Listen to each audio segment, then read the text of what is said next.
Está no ar um novo episódio do América Dividida. Eu sou a Maria João Simões. Como sempre, a análise é do historiador Bruno Cardoso Reis, que está nos Estados Unidos. Bem-vindo, Bruno. Bom dia, boa noite. Olá, bom dia Bom e dia. boa noite aqui. Impossível passarmos ao lado da morte do líder do Hamas, Sinwar.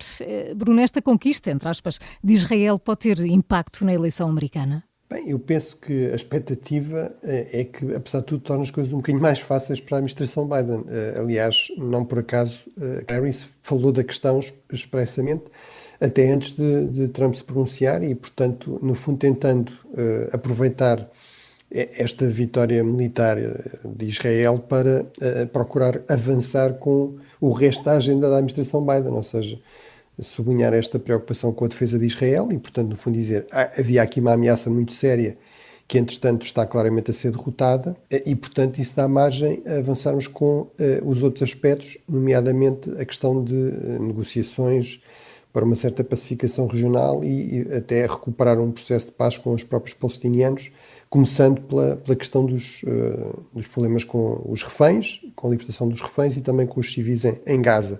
E, portanto, eu diria isto torna a situação um pouco melhor para a administração Biden. Agora, não sabemos o que é que vai acontecer nos próximos dias.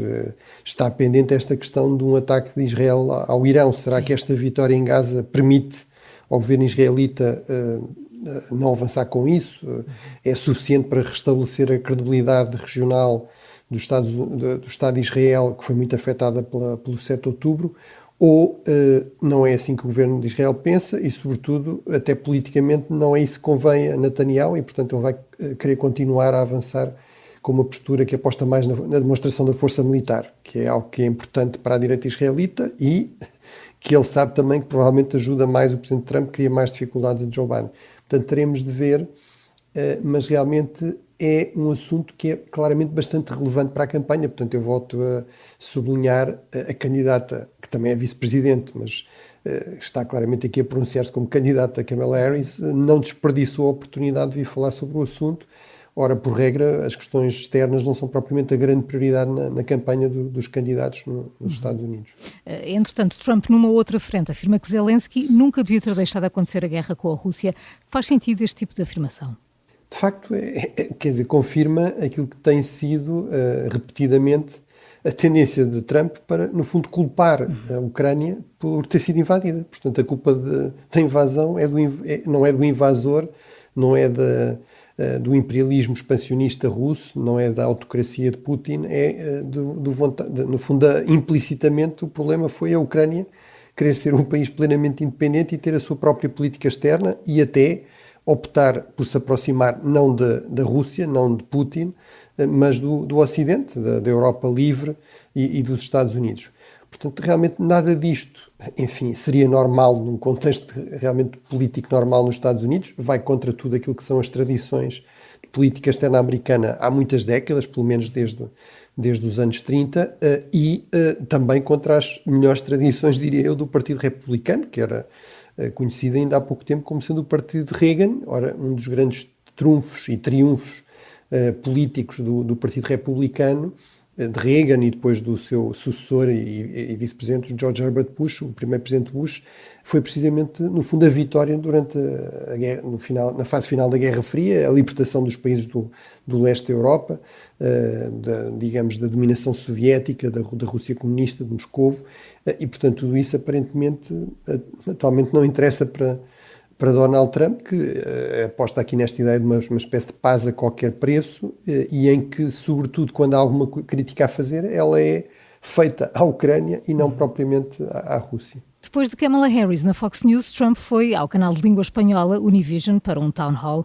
Bruno, isto no fundo é cada um a tentar captar o eleitorado onde tem maiores dificuldades. Ontem falámos sobre Harris e a Trump. Correu bem? Irá conseguir o voto da comunidade latina? Bem, ele realmente fez esse esforço, foi talvez, digamos, das entrevistas ou destes town halls, portanto, destas sessões com perguntas do público, aquela em que ele esteve menos à vontade. Claro. Uhum. Ele tinha feito um, por exemplo, na Fox com mulheres, mas entanto percebeu-se que basicamente era com mulheres todas elas filiadas, ligadas ao Partido Republicano, algumas até declararam que já tinham votado em Donald Trump neste voto antecipado, etc. Aqui realmente houve perguntas mais complicadas, mais difíceis. Eu não estou seguro de Donald Trump se ter saído assim tão bem. houve perguntas do tipo, bem, se deportar toda esta gente, quem é que vai trabalhar, quem é que vai fazer os trabalhos difíceis? Ou eu já fui republicano, mas fiquei muito chocado com o tipo de caos, de desordem, de violência do 6 de janeiro, o que é que tem a dizer sobre isso? Ora, portanto, realmente Donald Trump, enfim, não tenho a certeza de ter respondido exatamente bem a todas essas questões, mas, apesar de tudo, percebe-se esse esforço e a verdade é que as sondagens lhe são mais favoráveis do que no passado e o voto latino é crucial em estados como, por exemplo, o Arizona, onde representam 40% da população, mas mesmo na Pensilvânia representam 3 ou 4 milhões de pessoas que podem ser cruciais e, portanto, e aí realmente Kamala Harris consegue melhores resultados nas sondagens do que estava a acontecer com Joe Biden, mas ainda assim é o pior resultado para o Partido Democrático nas últimas 3 eleições. O Partido Democrático tem estado sempre a descer entre os votantes latinos. A margem que agora é dada, portanto, a diferença entre Kamala Harris e Trump é de 54% favorável a Kamala Harris, 40% para Trump, e depois 6% indecisos, são os tais que estão aqui a procurar-se conquistar.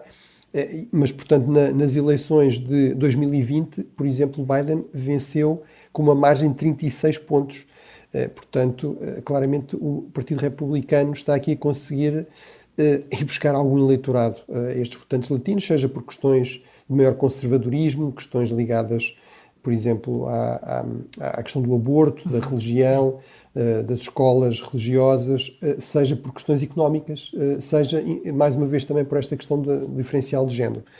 Aquilo que também se percebe nas sondagens é que estes votos latinos que estão a ser captados pelos republicanos são tendencialmente mais de homens do que de mulheres, portanto, provavelmente é uma combinação destes vários fatores e, portanto, é claramente algo em que vale a pena Trump apostar, mas, enfim, veremos depois nas sondagens e, sobretudo, nas eleições, qual é o balanço deste esforço. E está a decorrer o All Smith Dinner, uma gala anual da Diocese de Nova Iorque, e é tradicional os dois partidos estarem representados. Harris mandou um vídeo, já Trump esteve presente e falou. Como é que saíram, Bruno? E pergunto também como será o voto católico. Bem, realmente é um jantar que tradicionalmente era utilizado até para os dois candidatos, porque coincidia, enfim, no calendário, quando era ano de eleições, coincidia com ser próximo das eleições, para no fundo quebrar um pouco o gelo e haver aqui, portanto é naquela tradição dos jantares americanos em que há sempre algumas piadas no discurso dos vários intervenientes, mas realmente desta vez Kamala Harris optou por não estar presente em pessoa, digamos aquilo que vem da campanha dá a entender que ela não queria estar em conjunto com Donald Trump, porque acha que de facto Donald Trump não é um candidato normal e portanto não queria no fundo ter aqui uma ocasião que pudesse normalizar Trump, ao mesmo tempo também não queria deixar de marcar algum tipo de presença, porque o voto católico é realmente importante e está muito dividido, ou seja, Joe Biden, que aliás é um presidente católico e um católico praticante, devoto, etc., da linha mais progressista, do catolicismo mais progressista, ganhou o voto católico nas últimas eleições, mas, por exemplo, Trump ganhou em 2016, mas sempre com margens relativamente curtas, porque realmente os católicos estão muito divididos. Há muitos católicos mais progressistas que valorizam sobretudo a doutrina social da Igreja e, portanto, mais esta dimensão de combate às injustiças, à pobreza, etc., a dimensão mais social, se quisermos, e depois há uma corrente mais conservadora, de católicos mais conservadores, se quisermos, ou que focam-se mais nas questões de comportamento, na moral sexual, etc., a questão do aborto, sobretudo, e, portanto, esses tendem a votar mais no Partido Republicano. Mas, portanto, é um voto muito disputado e, apesar de tudo, os dois marcaram algum tipo de presença.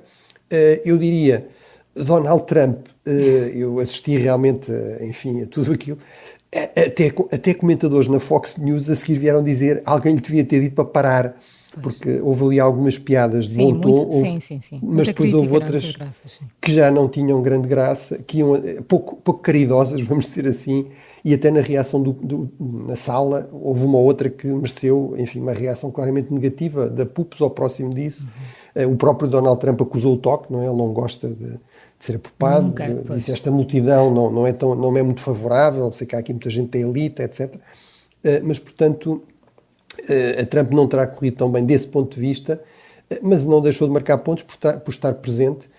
Em todo caso, sinaliza que, de facto, as coisas estão diferentes na política americana. Esta tradição está de alguma forma em risco, porque realmente, quer dizer, os democratas veem Donald Trump como não sendo um candidato normal e também esta extrema polarização leva muitos republicanos a verem os democratas como uma ameaça, inclusive até em termos das liberdades religiosas, etc. E, portanto, o clima está cada vez mais tenso e menos propenso a estes gestos, digamos, tradicionais de uma certa descompressão, mesmo no contexto de campanha eleitoral.